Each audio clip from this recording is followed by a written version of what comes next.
On this channel, we love to run numbers for people. $1 million made easy.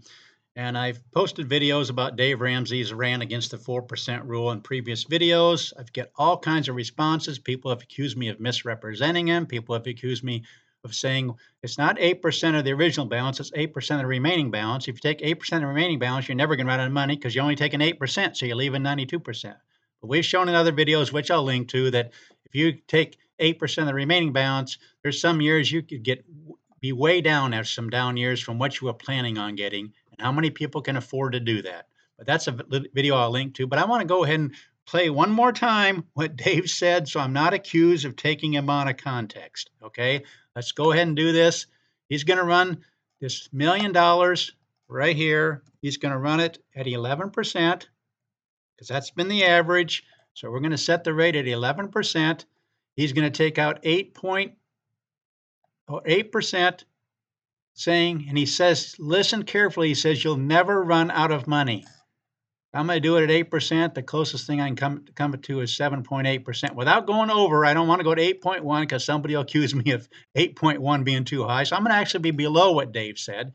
Also, he mentions a 3% COLA. So this is what you're going to have. You're going to have 6,500 the first years and up by 3% each of the corresponding years. And you're never going to run out of money using his numbers. Now, listen to what he said. I'm also going to play what the money guys say about their response to what Dave says. Again, he's saying you can safely take out 8% of your money and never run out of money because you're getting 11%. So that leaves 3%. Listen to what Dave says.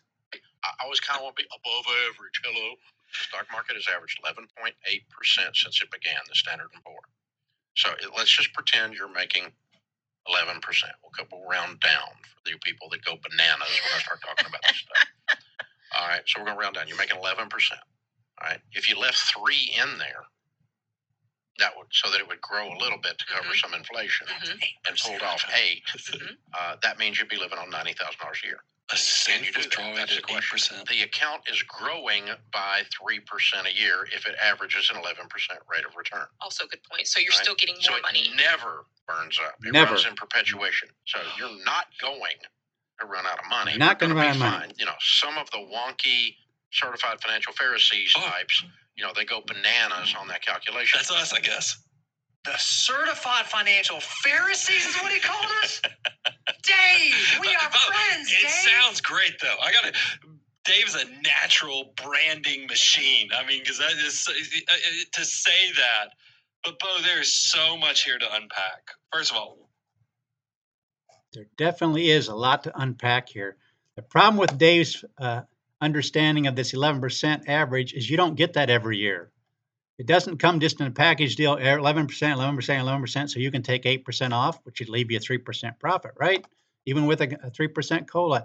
You have to look at the actual numbers of what's happening in the stock market. It averages 11%. In fact, let me show you this real quick here. We look at, for example, which one do we look at? 1971 numbers. Look at that. You're averaging 10, 12, 14%. Let's actually go to 1929 numbers, because that's when the market went straight down. But I want you to notice something. After 30 years, you were averaging 11%. The problem with it is you only had 4% the first 10 years and 6% averages the second, or the 20-year average. You finally got to 11%, but by then you were out of money. So people come back and say, well, he's talking about 8% of the remaining balance. So we did 8% of the remaining balance. And we saw that, yeah, you start out with 6,500, but after 4 years in the down market, 8% of the remaining balance. Can you really live on $1,528 a month when you were planning on 6,500? But somebody's come back now. I just want to answer the question to people saying I took him out of context, because I did not take him out of context. And I ran it both ways. I'm trying to be fair. I ran it with 8% of the original balance, and now I'm doing 8% out of the remaining balance. Hopefully this makes sense. But somebody said, well, what happens? I'm going to go back to doing it with the original balance. They said, what happens if you take out, and I'm going to go to a different year here because that red just jumps out at me. It's problematic in my mind, even though it's true. They said, what if you take out less? Let's progressively go down lower. Oh, first of all, I want to run this at the 7.8% to show you how many times in the last 100 years you'd run out of money in 10, 20, and 30 years. If I remember right, I think it's 33%. 32% of the time, you'd run out of money. Here's the actual graph right here. During the Depression years, 1937, some during the 73, 74, some around the year 2000. Why? What's going on? You had some down years, 73, 74. You had the down decade of 2000. You had the down decades of the Depression years. So let's continue on here. Let's go on and look at what would happen if you take out a little bit less, because they want them to gradually go down from 8% down to 4%. So let's go to 6,000 and see how this 32% is going to drop. Okay, we're now down to 7.2%. That's going to make an impact on some of these numbers. Let's go ahead and watch what happens here. Take a little bit to recalculate. Now we're down to 22% of the time. Actually, I should be using a different graph here. Let me show you real quick here. There's the one at 7.2% withdrawal. 33% was 7.8%. When you drop it down to 7.2%, you have a higher success rate. Getting rid of some of these right here down there. We'll keep going because that's what somebody asked me to do. Let's go down to 5,500. Actually, to 5,000, that's a 6% withdrawal rate. Watch how this 22% drops because you're taking out less. Just makes sense. You're not getting that 11%, so you never have to worry about taking out 8% because you're getting 11%. The 11% of the time you're running out of money. Look at what are we now? We've got 73 and 74 numbers. You're not running out of money. Again, this right here with these down because you're taking out less. But I just want to answer some of these people that keep responding back to me that I'm not being fair to Dave because I presented exactly as he did. You're getting 11%. You're taking out 8%, that's going to leave you 3%. You're never going to run out of money, but that's not the way the market works. You can average, look at this. Look at these numbers from 1924. Average 10% over 10 years, 10%, 10.9% over 20 years, 12% over 30 years, and yet you ran out of money. Actually, you did in 1924. Let me go up to 1920. Yeah, 1927, you run out of money. It shows you right here. This is a summary box right there. What did you average? 13% over 10 years. What's that one say? 10% over 20 years, 13% over 30 years. The problem is you had these 4 down years and just knocked it down so much so it could never really come back and benefit from these higher numbers that made these averages what they did, but you were too much out of money because you were taking all these sums out of this cash. Out of the S&P 500 and knocking it down. So by the time you got down here, even though you had up 20, up 25, up 19, you didn't have those returns were on a smaller amount. So you ended up running out of money in 19 years. So that's what I'm trying to show. If we go back to setting the rate 11%, whoa, you don't ever run out of money at all. Let's update this. No problem at all.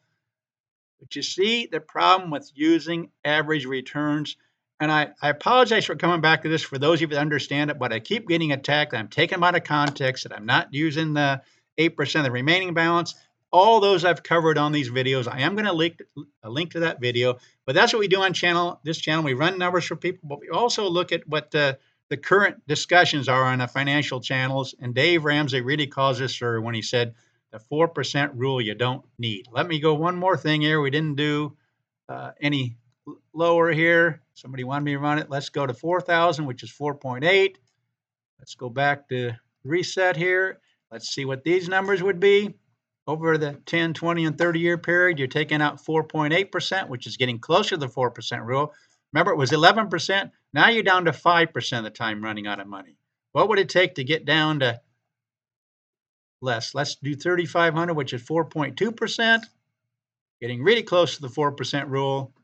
I know I'm going a little bit long on this video, but somebody wanted me to run it from 8% down to 4%. In fact, they actually said 3%. So if I do 3%, it should be 2,500. Now it should take care of even the 1929 numbers because 3% is quite low. But let's see if 1929 numbers still would run you out of money with a 3%. It actually would in the, what year is that? 1929. In the 22nd year, again, this was so bad you could take out 3%, increase that by 3% a year, and still run out of money in the 22nd year. What would you have to do if you had numbers like 1920? Maybe take a 2% COLA. Let's just see if that makes a difference for that, and it will, because I saw the summary box right here. But anyway, I keep covering this because I keep being in the comment section. I keep having people respond to me that I'm not being fair to Dave, or I'm misrepresenting him, or I'm using the 8% of the original balance instead of 8% of remaining balance. I've covered all that. I'll go ahead and link to that. Please forgive me for going on myself about this, but I think it's really important. You can't take out 8% every year and not run out of money in some scenarios. Most scenarios, you'll be just fine, but we saw 33% of the time you'd be running out of money in certain scenarios. And then as we took out progressively less, the percentage went down until we finally got to 3%. Then you wouldn't run out of money. Thanks for watching this channel. Please consider subscribing, sharing this with your friends. Tell them I'll run numbers for them, any numbers they want. And thanks for watching.